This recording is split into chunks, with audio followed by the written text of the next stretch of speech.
We are 1 week away from the 7th year anniversary on Dragon Ball Legends, and one of the biggest topics of discussion is who will be the featured fusion this year. Every single year we get a fusion for the anniversary, and even the festivals are predominantly fusion characters for some of the most hype releases like headliners or even ultra characters.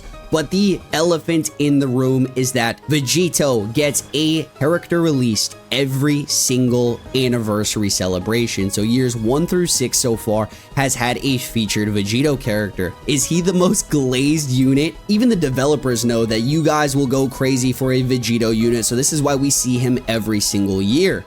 Or will we see his equivalent counterpart, you know, the guy with pretty much the same genetics, but he has a different name? So yeah, Gogeta, pretty much the same fusion or equivalent in hype, and he is more of the Legends Festival fusion, given he did pump out that first Legends Festival. He was there for the Ultra Super Gogeta, the Ultra Gogeta Blue, and all that. So who deserves the anniversary spotlight more, Vegito or Gogeta? What team are you on? I'm curious to know in the comment section below. That's pretty much the discussion in this video. We have to go back to the very beginning for us to formulate the possibilities here and who actually is the most deserving of the two. So we have the very first anniversary starting off with the Super Saiyan Blue Goku and Vegeta. We had the Buhan and we had Golden Frieza. Those were some great setups there. Who was featured on both those banners? Who was the equivalent of an Ultra character back then? The LF, and that LF was Super Vegito. So him starting out the very first anniversary celebration just did numbers,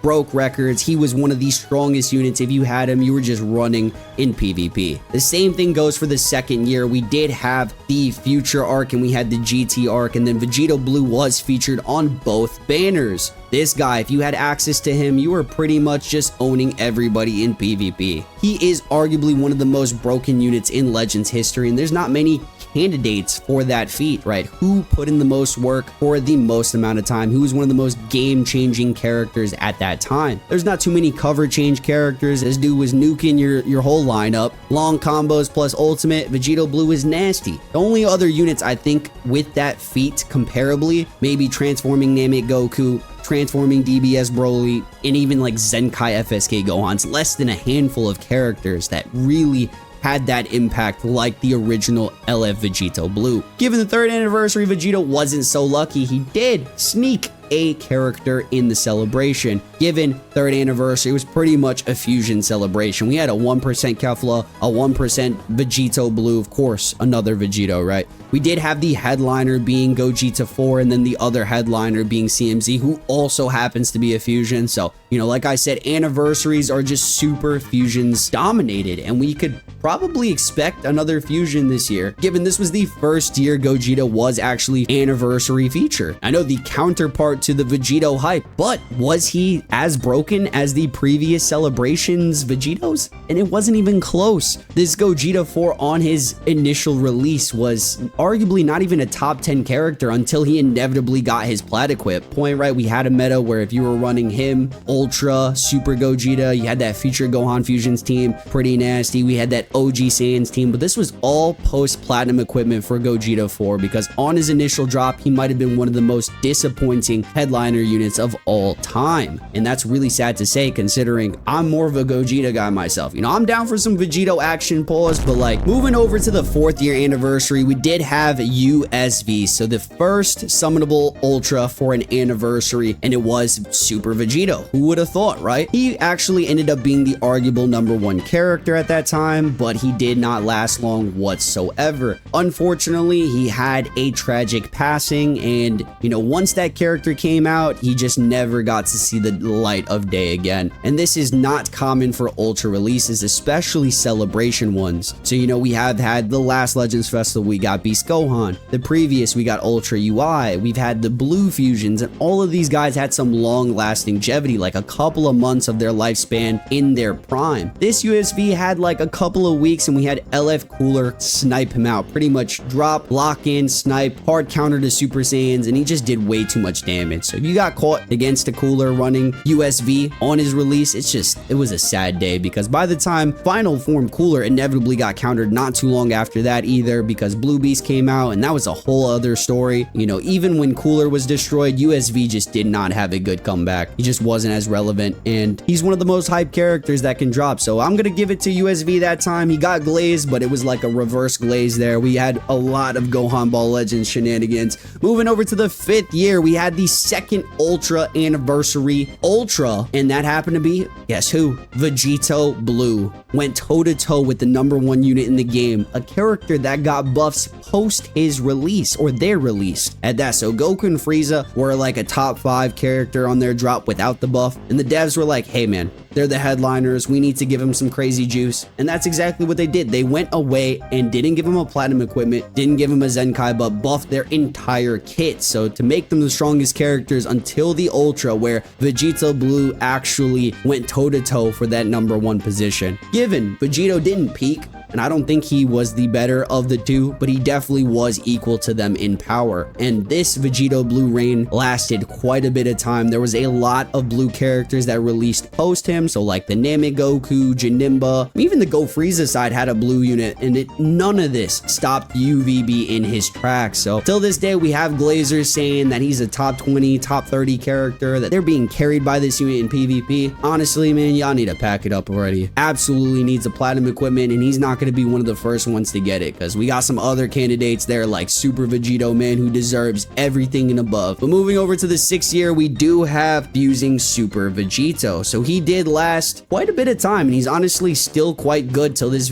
present day. Been out for a year. That rush ability where you're guaranteed to land the rush no matter if you're guessed is a very broken ability. Did age very well, and you know, he did release alongside the 2nd time a Gogeta was featured during an anniversary celebration. So they premiered together. We got fusing Vegito and we got a fusing Gogeta Blue. Gogeta Blue was arguably at the top. You know, most of the people did stand with the Vegito side. Simply, you know, Rising Rush is just common sense. Does more at the end of the day. So I did have a pretty strong bias towards Gogeta at the time, because one of the strongest units was Super Saiyan 2 Gohan, and that unit was just still arguably the #1 character in the game. So for him to be able to bypass with the assault chain was kind of broken. And we had the 2nd Gogeta, finally some Gogeta glaze. Yes, Ultra Gogeta 4 did release during the 6th anniversary celebration, and we had 2 Gogetas released during an anniversary. Still, the Vegeta was featured. Yes, both Gogetas had a tragic downfall not too long afterwards. Assault chain just did not see as efficiency that the devs thought it would have. It was effective towards G4 to some degree, but even G4 had a tragic fall off. So every single year we've had a Vegito,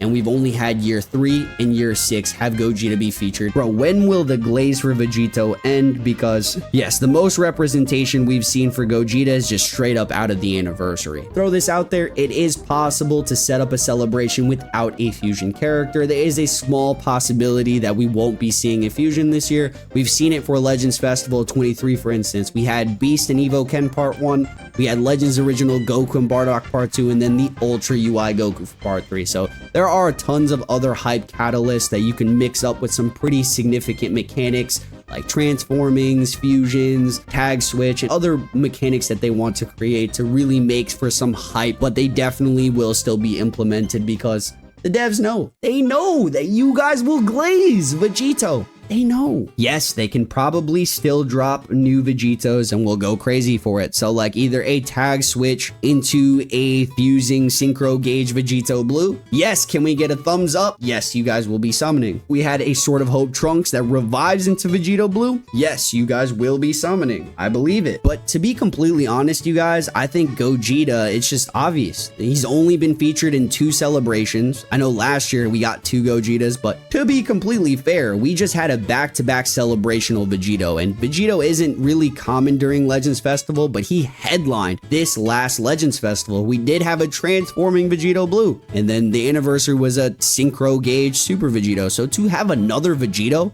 there's only those 2 variants. So we'd be seeing one of those again with a new mechanic, whether that's a tag switch or a transform. Like, dude, are we serious? You guys cannot be seriously picking Vegeta over Gogeta. Now, I'm not even here to stomp on y'all's opinions or anything, but dude, Gogeta definitely deserves a bit here. And we just have more Gogeta variants than Vegito as well. We have 2 Super Saiyan variants, one from DBS, one from DBZ. The last time we seen DBZ Gogeta We had that revival one that needs a platinum equipment, so we could potentially see the representation that way, or we could just straight up see a new DBZ Fusion Reborn Gogeta. Like, I wouldn't say another Ultra one, but maybe an LF one to some degree. We can have a tag switch into Synchro Gauge DBZ Super Gogeta. That would be hella sick. Or just a straight up new DBS Gogeta, Super Gogeta. The last time we seen him was, I think, the free-to-play. They had a free-to-play one, I'm almost certain of it, but the OG one from year one, transforming DBS Super Gogeta. Dude, that guy does not have enough representation. We did get the tag switch blue DBS Gogeta last year. Fair enough, right? We did get the Super Saiyan 4 Ultra last year. Sure, they can make a tag switch variant for the Super Saiyan 4s whenever they want, but most likely we won't be seeing other Super Saiyan 4s during this celebration because they just had the whole Daima Super Saiyan 4 shenanigans. So that's all the Super Saiyan 4 action we might be getting. If anything, it'd be like a Goku and not a Gogeta 4. It's just, but yeah, that tag switch into fusion, revival, or even a new mechanic is just other ways they can implement these fusions. Dude, I'd honestly have the other fusion options over him. So we do have Kefla, who I think right now is one of the biggest and most talked about fusions that's outside of Gogeta or Vegeta that would be a fair release.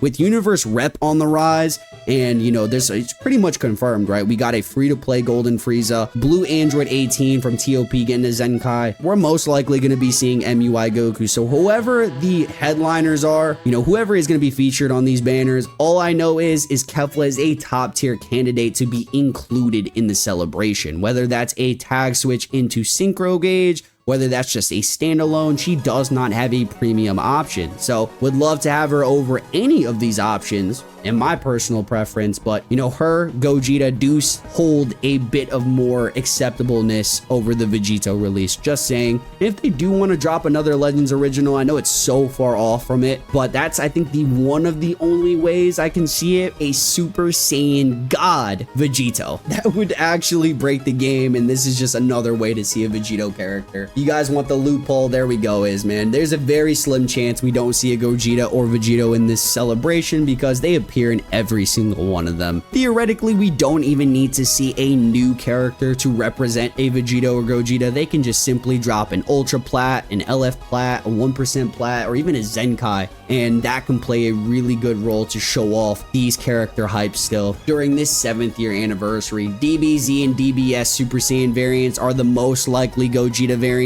to release during this celebration. We're gonna need a character to match that Ultra UI hype, if that is the character, by the way. Double LF banners with an Ultra featured on both banners, or we can simply have a dual Ultra banner. We don't really know what type of banners we'll have. I just know they need to match the UI hype somehow, or add a multitude of other characters to kind of complement him. So it'll be Ultra MUI with like LF Gogeta. For means I'm gonna be hype regardless. But yeah, that's the video, you guys. If you enjoyed, like, subscribe. I'll see you guys in the next one. Feel free to debate in the comment section below. Peace out. Up all night, so you don't wanna wait on me. I'm about to catch my flight, so you don't gotta wait on me.